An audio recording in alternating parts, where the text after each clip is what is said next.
Le marché de houille se passe bien. Nous avons ouvert aux camelots abonnés la semaine dernière, samedi dernier. Samedi prochain, on ouvre à l'ensemble des camelots. Donc le dispositif qui fonctionne bien est bien l'entrée par du côté de la mairie et puis la sortie de l'autre côté.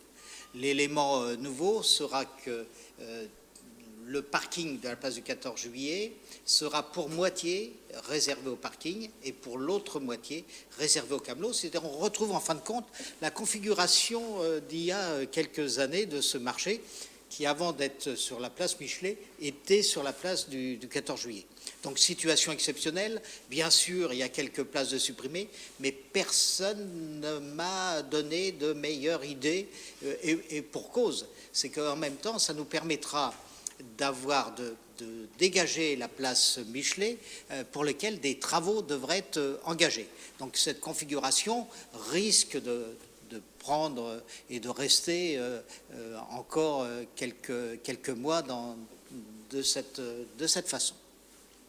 Alors l'avantage, c'est que ça permettra, hormis le mercredi matin et le samedi matin, d'avoir effectivement le marché, mais hormis ces deux dates, ça permettra notamment, dans le plan de relance économique de nos restaurants, eh bien, d'ouvrir des terrasses éphémères, je dis bien en dehors de ces 2 jours, pour le Rux et la pizzeria à côté.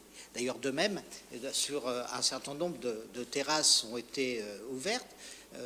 Certains restaurants ont des terrasses à l'intérieur.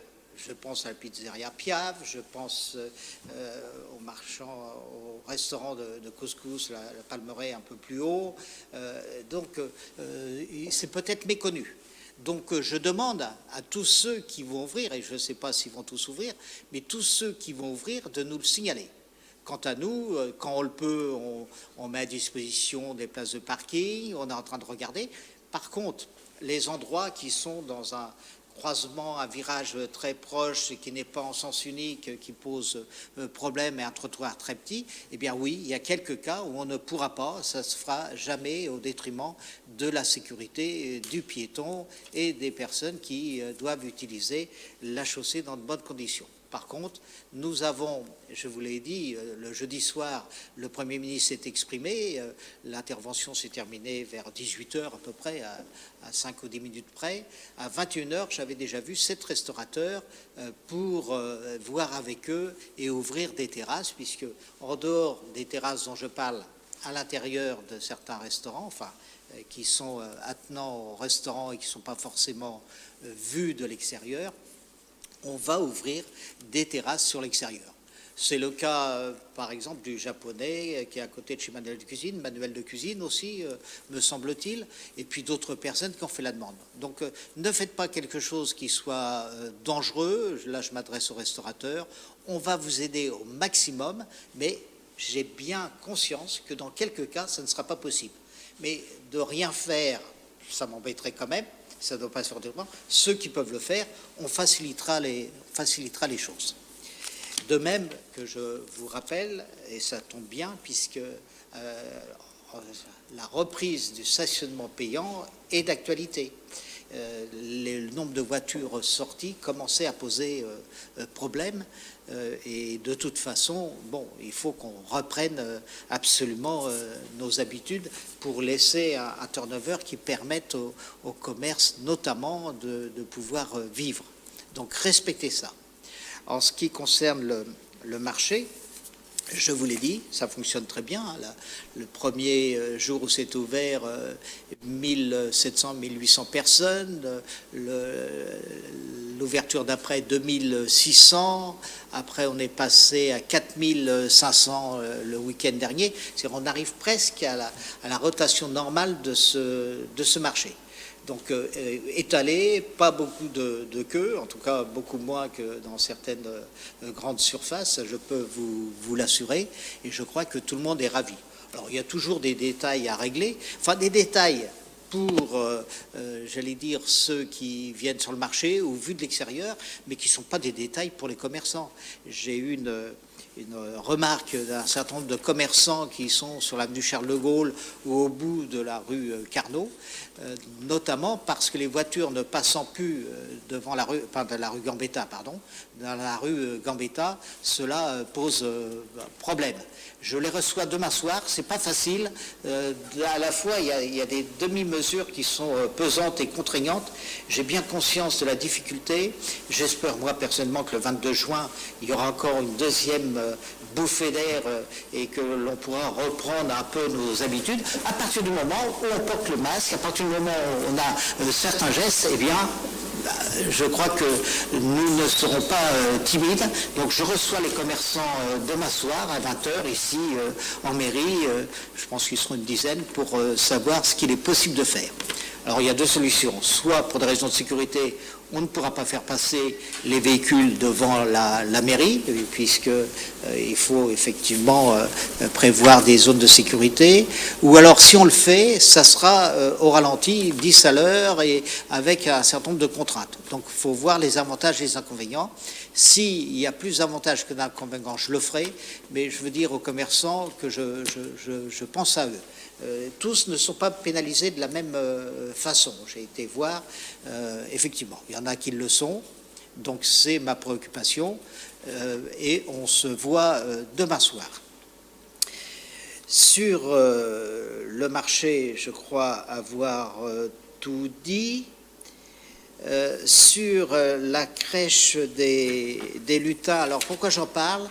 C'est que maintenant on va arriver dans cette période des confinements à des cas où il y aurait des personnes qui auraient croisé une famille qui aurait eu passé le Covid-19. D'ailleurs, petit détail linguistique, j'ai appris que l'Académie française préférait qu'on dise la Covid-19. Enfin, je crois que l'habitude étant prise, et puis c'est pas le plus grave. C'est en tout cas une pandémie qui nous embête bien. Donc, dans ces cas-là, on est obligé de prendre des mesures de précaution. Alors, si c'est directement les parents ou l'enfant qui est asymptomatique et qui l'a, là, le traitement est relativement direct, c'est-à-dire interruption de la garde, désinfection de l'endroit, l'enfant est en quarantaine. Mais quand c'est, j'allais dire, la peur d'avoir attrapé, etc., il y a des précautions à prendre et dans ces cas-là, on s'oriente vers l'ARS, à qui l'Agence régionale de santé, entre autres, à qui on demande conseil suivant la proximité éventuelle de cette pandémie.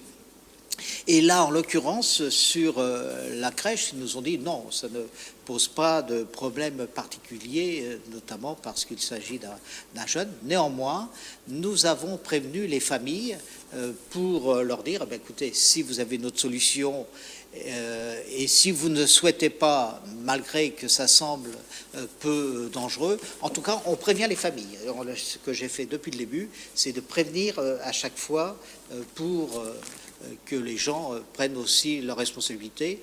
Moi, ça me déplairait que l'on me mette devant le fait accompli et qu'on me raconte quelques jours après qu'il y a peut-être eu quelqu'un, mais là, en même temps, il faut mieux donner l'explication et ne pas avoir peur. C'est de dire, je préfère que la confiance s'instaure et que l'on dise, ce qu'ils nous disent, c'est vrai, on peut mettre l'enfant en garde, sachant que, bon, il y a les limites des connaissances et de ce que vous entendez à la radio. Je ne suis pas médecin, il faut une certaine humilité dans cette pandémie. Alors, j'ai aussi une remarque qui me semble, j'allais dire, prévenez les personnes qui entendent à la télévision que tous les enfants peuvent rentrer à l'école. Vous le savez bien, ce n'est pas le maire qui décide. Alors quand on me donne un exemple d'une ville qui aurait soi-disant reçu tous les enfants, j'appelle ce maire et ce maire me dit non, c'est pas la réalité. Et le nombre d'enfants dans les écoles, c'est l'éducation nationale qui le décide. Donc arrêtez, la ville n'est pas timorée et on fait le nécessaire. D'ailleurs, il y a eu un mot, puisqu'il y a eu un message qui était quand même pour le moins embêtant et qui mettait en doute justement ce qui était fait par la ville, de l'éducation nationale, en disant qu'à Houille, on avait fait plus que ce qui était demandé, et déjà avec, j'allais dire, des directives qui sont très strictes. D'ailleurs, vous le savez, tous les maires en parlent. Donc le nombre d'enfants accueillis ne dépend pas de nous. Et en tout cas, aujourd'hui, puisqu'on est en zone orange, je le rappelle, on n'est pas encore en zone verte. Dans les zones oranges, le nombre d'enfants qui est accueilli est décidé par l'éducation nationale, et effectivement, on assure, nous, après, tout ce qui est périscolaire. Mais si on reste le même nombre d'enfants par groupe, c'est impossible, même si on neutralise toutes les salles de cette ville, pour pouvoir accueillir tous les enfants. Donc ça ne dépend pas de la mairie. Je ferai simplement une remarque. Beaucoup de maires, à juste titre, se sont inquiétés des directives qui arrivaient au dernier moment et on avait peu de jours pour se mettre en place. Je m'en suis ému également, mais cette ville, grâce à l'aide de son personnel et son sens du service public, on a ouvert toutes les classes qui nous ont été demandées. Sur les masques tissus, effectivement, dans certains quartiers, ça a pris un peu plus de temps. Globalement, c'était distribué en 2-3 jours. Il y a eu des endroits où on n'a pas pu distribuer parce qu'on n'avait pas le code, parce qu'on n'avait pas de contact. Donc, et puis, il se peut que de temps en temps, il y ait une boîte d'ouverte. Mais j'allais dire, à 99%, il me semble que c'est maintenant terminé. Si ce n'est pas le cas, c'est peut-être parce qu'on n'a pas pu rentrer ou qu'on n'a pas vu la boîte aux lettres. Donc, n'hésitez pas. On se renseigne auprès des personnes qui ont distribué. Et là, je remercie encore tous les bénévoles qui ont travaillé. Sur les collèges, eh bien, on distribue 3 masques par collégien. C'est ce que j'avais dit. Pourquoi 3 masques? Eh bien, simplement, ça permet de faire une rotation par demi-journée et de éventuellement laver le soir les masques et d'en avoir toujours un de sec, même si le deuxième bon, voilà, on ne peut pas non plus donner un nombre indéfini de masques. Et puis, je vous le rappelle, c'est un dépannage. On va recommencer vers mi-juin, ce qui était prévu maintenant depuis plusieurs mois, une deuxième distribution dans les mêmes conditions. La piscine, bien sûr, avec le temps, c'est quelque chose de demandé. Vous savez que là aussi, étant en zone orange et n'ayant pas de bassin extérieur, c'était compliqué, contraignant et voire impossible. Voilà, je vais résumer, c'était impossible. Donc on espère pouvoir ouvrir le 1er juillet, mais ça va dépendre des mesures qui nous seront annoncées. Les terrasses de café, je vous en ai parlé, donc amis restaurateurs ou bars, n'hésitez pas. Bon, le bar du marché sera fermé, il n'y a pas de terrasse. Et en même temps, à l'extérieur, avec tous les camelots que l'on a à mettre, des gens ont réduit leur place, ça ne va pas être possible tout de suite. Mais à proximité du marché, vous avez deux cafés qui ont des terrasses. Alors vous allez me dire, le tabac de la mairie n'a pas de terrasse. On leur a donné l'autorisation de s'installer le long de leur boutique. J'attends de voir avec les services ce qui est possible. Mais normalement, il devrait y avoir 2 endroits puisqu'il n'y a pas le droit d'être debout au bar. C'est la raison pour laquelle le bar du marché doit montrer aussi l'exemple et n'ouvrira pas. Je vous rappelle d'ailleurs que c'est une exception villoise. J'ai racheté il y a quelques années pour le compte de la mairie cette licence 4A. C'est un des rares marchés en France où il y a une licence 4A à l'intérieur du café, mais c'est un avantage, mais on a toutes les contraintes liées aux licences 4A. Parc et jardin, les réouvertures se sont bien passées. Oui, j'allais dire globalement, tout comme le port des masques. À Houille, les gens ont été assez disciplinés. Néanmoins, on ne parle que des trains qui arrivent en retard. Je dois dire qu'il y a 2 choses qui m'embêtent, c'est que plus il y a de personnes qui se promènent dans les parcs et qui n'ont pas forcément, comment dirais-je, qui ont peur des chiens par exemple, tous les chiens dans les jardins publics doivent être tenus en laisse. S'ils sont d'une catégorie comme jugés, j'allais dire, éventuellement agressifs ou chiens de combat, ils doivent avoir une muselière.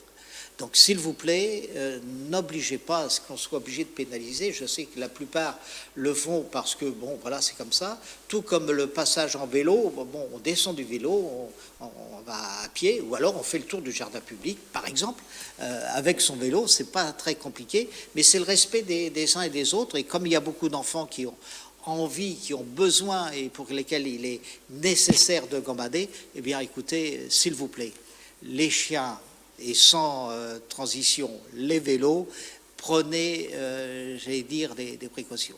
Quant au City Park et un certain nombre de jeux, non, la désinfection n'est pas possible après chaque passage. Les jeux collectifs sont encore interdits. S'il vous plaît, si vous voulez qu'on aille plus vite, et je crois que Houille a eu cet avantage, c'est-à-dire les mesures qui ont été prises tout de suite, et contrairement à ce qui peut se passer à d'autres niveaux, ont peut-être permis, enfin je pense, et il me plaît à croire, qu'on a été moins touché dans cette ville que même des villes voisines, notamment dans nos EHPAD et d'une façon générale. Ça ne veut pas dire qu'il n'y a rien eu, c'est pas ce que j'ai dit. Mais je crois que les mesures prises rapidement ont peut-être aidé. En tout cas, il n'y a pas eu de facteur aggravant. Donc, je vous remercie de faire le nécessaire. Le commerce au Villois, eh bien, écoutez, va reprendre des couleurs, mais ça peut se faire qu'avec vous. C'est-à-dire que vous avez repris des habitudes de proximité, continuez. Et pour ce faire, nous, on a déjà sur les boutiques que la ville possède fait des gratuités quelques mois. Je ne peux qu'inciter tous les propriétaires qui effectivement doivent avoir des recettes pour payer leurs frais, d'essayer de soulager des frais de location qui sont parfois et qui deviennent extravagants par rapport au chiffre d'affaires de reprise. Donc c'est tuer, j'allais dire quelque part, la poule aux œufs d'or. Donc je sais que c'est toujours dommage et que chacun a ses contraintes, mais s'il y avait des possibilités, nous on a essayé, effectivement, on est une collectivité, mais on a essayé de dire, bon voilà, on donne le tempo, ceux qui peuvent le faire, eh bien aidez-nous. Quant à nous, on va, dans cette ère du numérique, on va permettre à tous les commerçants, même qui ne sont pas habitués, à pouvoir, j'allais dire, mettre en place des systèmes avec les nouvelles technologies qui leur permettent de faire du business. Et c'est pour ça qu'avec MyLoop, qui est déjà une carte de fidélité, mais qui peut être pour toute ou partie des services rendus pris en compte pour les commerces, mais ça ne sera pas une obligation. Par contre, il va y avoir un animateur du commerce qui sera à disposition complètement gratuitement pour aider les commerçants. Donc la reprise du stationnement payant, c'est aujourd'hui, la question vient d'arriver. Les pistes cyclables sur le boulevard pour aller au Grand Cerf. Il n'y a pas de bandes cyclables qui vont jusqu'au Grand Cerf. L'axe pour aller vers le Grand Cerf et la Défense passera le long de la voie de chemin de fer et c'est quelque chose qui est en train d'être réalisé. Sur l'aménagement, vous savez qu'il y a 2 fois une voie sur notamment le boulevard Émile Zola, c'est-à-dire à la fin, quand on vient de Maison Lafitte, après le virage, il y a boulevard Henri Barbus, et après c'est le boulevard Émile Zola. Boulevard Émile Zola, il n'y a que 2 fois une voie, donc c'est impossible de complètement neutraliser. Par contre, c'est la raison pour laquelle il est conseillé de faire 200-300 mètres de plus et de rejoindre la voie de chemin de fer pour passer soit sur le pont de Chatou, soit au Grand Cerf par cet endroit. Maintenant, il y a d'autres voies dans la capillarité de cette ville qui permettent d'aller en meilleure sécurité que sur le boulevard. Sur la partie haute du boulevard Henri Barbus, il y a des voies cyclables. D'ailleurs, le stationnement, là, il y a des efforts à faire. Il y a des véhicules qui stationnent devant le bateau. Et quand on est devant le bateau, on interdit le passage des vélos. Donc les vélos doivent respecter les trottoirs pour ne pas faire descendre les piétons. Surtout qu'il y a suffisamment de rues à 20 mètres près, mais à l'inverse, les véhicules, il faut que tout le monde puisse vivre cette ville de la meilleure des façons. D'ailleurs, on va augmenter au fur et à mesure le nombre d'attaches vélos dans cette ville, y compris dans tous les axes. Alors, le houille-plage sera-t-il maintenu? J'en ai parlé la dernière fois. Il n'était pas question de faire venir des tonnes de sable puisque les contraintes sanitaires sont énormes par rapport au sable et beaucoup plus compliquées. Par contre, est-ce qu'il y aura des animations? Eh bien, au fur et à mesure que nous sera donné les règles sanitaires, est-ce qu'on a le droit à des groupes de 10, est-ce qu'on a le droit à des groupes de 20, sur quelle surface? Eh bien, on divisera et on fera. Ce que l'on a fait, c'est que déjà on travaille sur des animations parce qu'on est bien conscient que pour tout le monde, mais surtout pour ceux qui habitent en appartement, on a besoin de se délasser, et les jeunes en particulier. Donc, tout ce qui sera possible sera fait, je vous l'assure. On est en train de questionner aussi pour les colonies de vacances, puisque jusqu'à maintenant, ce n'était pas possible. Apparemment, il y a des possibilités, mais est-ce que la zone orange pourra rejoindre? Je ne le sais pas encore. J'espère que tout ça va se décanter, et c'est la raison pour laquelle, vendredi prochain, si j'ai des nouvelles, je vous le dirai. Ah, sur le marché, puisqu'on parle de PMR, la gratuité du parking des PMR sur les parkings en enclos, c'est le parking gratuit sur voirie uniquement, puisqu'il y a des places handicapées et qui sont en nombre pour pouvoir accueillir. On ne peut pas non plus démultiplier, mais il y en a suffisamment. Par contre, s'il y a un endroit où il y a un manque évident, eh bien, on crée des places, mais c'est sur l'extérieur et pas dans les parkings tels que le parking de la gare, tels que les parkings en enclos. Donc c'est sur la voirie qu'il y a... alors, sur les PMR, ça me donne un petit retour sur le marché. J'ai entendu et j'ai vu écrit sur les réseaux... voilà, j'ai un handicap et on ne va pas laisser rentrer par la rue Carnot. C'est absolument faux. Soit, effectivement, il se peut qu'il y ait une erreur, mais il y a eu toutes les personnes qui ont un handicap, et puis en général, c'est visible. Hein. Donc, je ne parle pas des personnes de 70 ans ou 75 ans qui sont en pleine forme et qui, bon voilà, on fait comme tous les citoyens, parce que sinon, il y a 4500 personnes de plus de 65 ans, si on les rend tous, oui, l'air est sain dans cette ville et on vit assez vieux et de fort belle façon. Bon, ça devient impossible à gérer. Par contre, un handicap, une personne enceinte, qui n'est pas un handicap, mais je préfère le préciser, bon, tous ces cas-là sont traités, j'allais dire, de façon humaine et normale. Donc, je suis même content de remercier tous ceux qui organisent notamment l'arrivée au marché, parce que ça va au-delà de ce que j'avais demandé. Mais je suis très fier de dire que, par exemple, la dernière fois, j'ai vu quelqu'un de la police municipale raccompagner quelqu'un qui avait du mal à marcher avec son panier de course jusqu'à sa voiture. Alors, je ne dis pas qu'on pourra le faire à chaque fois, mais je dis que d'initiative, il y a de fort belles choses qui se passent, comme ça se passe en termes de voisinage dans cette ville. L'arrêté bruit, puisqu'on va parler des nuisances sonores, je rappelle qu'avant 7h et après 20h les jours de la semaine, et avant 8h et après 19h le samedi, comme les dimanches et jours fériés, les chantiers doivent être arrêtés. Les autres sont les horaires traditionnels. Alors, je vais terminer là en vous donnant rendez-vous vendredi. Et puis là, une question qui est intéressante, puisqu'à chaque fois on parle sur quelque chose... vous savez, oui, la ville comme on l'aime, et avec son histoire, quelle est l'origine du nom de Houille? Alors là, je pense que c'est pas c'est pas un exercice libre, mais il y a plusieurs théories sur le sujet. Recherchez, ça va être fort intéressant, et à chaque fois, vous aurez de la part de notre archiviste des informations sur le site de la ville. Merci. Profitez du beau temps, hein. Je crois que demain et après-demain, on va avoir un peu... Alors c'est bien parce qu'il y a le soleil, et puis après, il y a la pluie qui permettra à nos plantes de pousser un petit peu. Et puis, en même temps, n'hésitez pas, je crois que samedi, ça doit être assez plus nuageux, plus que pluvieux, même s'il y a quelques averses de prévues, donc pour aller au marché. Et puis dimanche, Il n'y a pas de pluie. Donc les jardins publics sont là. Je voulais rappeler en essayant de respecter quelques règles pour que tout se passe bien et porter un masque. Alors, le port du masque, eh ben,